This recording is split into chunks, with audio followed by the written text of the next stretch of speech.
1000 قابل انسان مر جانے سے اتنا نقصان نہیں ہوتا جتنا کہ ایک احمق کے صاحب اختیار ہونے سے ہوتا ہے۔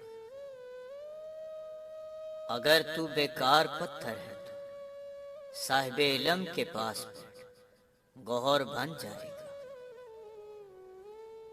ماں باپ کے ساتھ آپ کا سلوک ایسی کہانی ہے جو لکھتے آپ ہیں، لیکن آپ کی اولاد آپ کو پڑھ کے سناتی ہے۔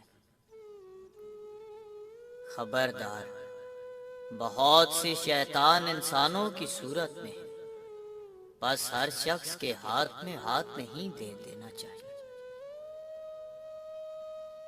درویشوں کے علاوہ دنیا کے باقی لوگ بچوں کی مانند ہیں جو کہ دنیا کے کھیل میں مگن ہیں۔ اس دنیا میں کوئی خزانہ سانپ کے بغیر، کوئی پھول کانٹے کے بغیر نہیں، اور کوئی خوشی غم کے بغیر نہیں ہے۔ جبرائیل کی طاقت خوراک کی وجہ سے نہیں، بلکہ اللہ تعالیٰ کے دیدار کی وجہ سے۔ تھوڑی دیر کے لیے قبرستان جا اور خاموشی سے بیٹھ، اور ان بولنے والوں کی خاموشی کو دیکھ۔ اپنی آواز کی بجائے اپنے دلائل کو بلند کیجیے۔ پھول بادل کے گرجنے سے نہیں، برسنے سے اگتے ہیں۔ اگر آپ کو ہر مادی چیز کی قیمت معلوم ہے مگر اپنی قدر و قیمت معلوم نہیں، تو اس سے بڑی کیا بے وقوفی ہوگی۔ خدا تک پہنچنے کے بہت سے راستے ہیں، لیکن میں نے خدا کا پسندیدہ ترین راستہ مخلوق سے محبت چنا ہے۔ تمہاری اصل ہستی تمہاری سوچ ہے، باقی تو صرف ہڈیاں اور خالی گوشت ہے۔ جب دنیا والے تمہیں گھٹنے ٹیکنے پر مجبور کر دیں تو یہی بہترین وقت ہے سجدے کا۔ انسان اپنے اندر چھپی ہوئی نفسانی خواہش کی وجہ سے برے لوگوں میں ملہوب ہو جاتا ہے۔ مولانا رومی رحمت اللہ علیہ سے کسی نے پوچھا، زہر کیا ہے؟ تو فرمانے لگے، ہر وہ چیز جو ہماری ضرورت سے زیادہ ہو زہر ہے، جیسے قوت، دولت، اقتدار، بھوک، لالچ، محبت اور نفرت۔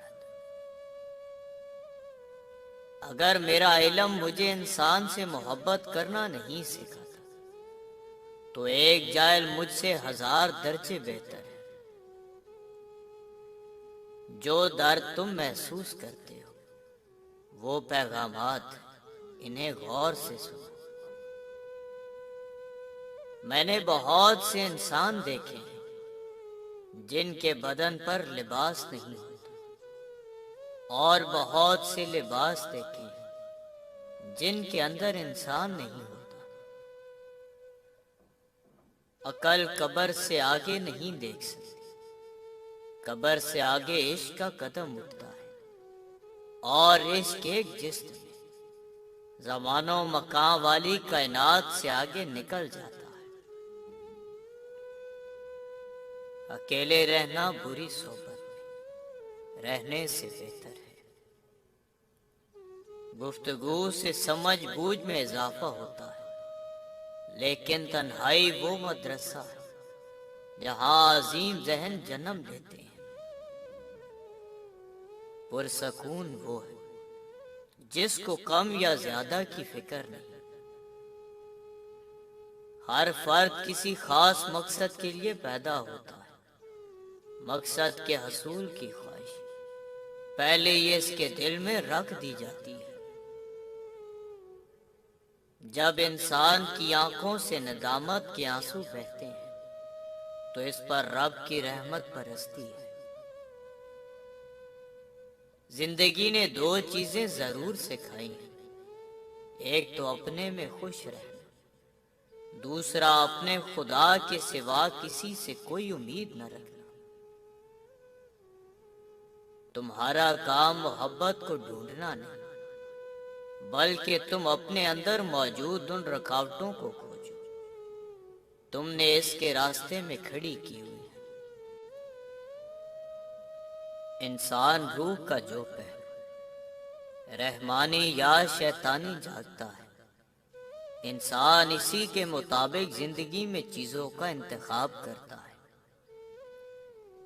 عشق الہی کے سلسلے میں ملامت کی پرواہ نہیں کرنی چاہیے۔ عشق وہی کام کرتا ہے جو آگ کی بھٹی کرتی ہے، فنا کے بعد ہی بقا حاصل ہوتی ہے۔ عاشق کے لیے غم موجب رحمت ہوتا ہے، سمندر مرغ کے لیے ہلاکت، لیکن بطخ کے لیے باعث مسرت ہوتا ہے۔ عشق کی پیدا کردہ کیفیات انسان میں نئی قسم کے جنون پیدا کرتی ہے جو کہ رحمت ہوتے ہیں۔ کوڑے کے ڈھیر میں ایک مرغ ریز تلاش کر رہا تھا۔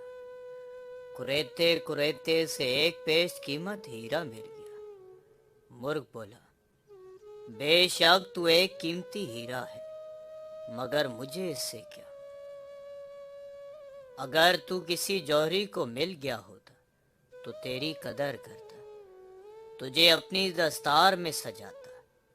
میرے لیے تو یہ بہتر تھا کہ کاش تیری جگہ اناج کا ایک دانہ مل گیا ہوتا۔ کنواں کھودنے والے کنویں میں جا گرتے ہیں، کوئی برا آدمی سزا پائے بغیر نہیں رہتا، اور اچھا جزا پائے بغیر نہیں ہوتی۔ حق پر یقین رکھو اور باقی جو ہوتا ہے ہونے دو۔ مولانا رومی رحمت اللہ علیہ نے تعلق کی خوبصورت تشریح بارش کے قطرے سے کی ہے کہ اگر یہ صاف ہاتھوں پر گرے تو پینے کے قابل ہے، گٹر میں گرے تو پاؤں دھونے کے قابل نہیں، گرم سطح پر گرے تو بخارات بن کر غائب، اور لوٹس کے پتے پر گرے تو موتی کی طرح چمکے گا، سپی کے اندر گرے تو موتی بن جاتا ہے۔ قطرہ وہی ہے، فرق صرف یہ ہے کہ اس کا تعلق کس سے ہے۔ گفتگو سے سمجھ بوجھ میں اضافہ ہوتا ہے، لیکن تنہائی وہ مدرسہ ہے جہاں عظیم ذہن جنم لیتے ہیں۔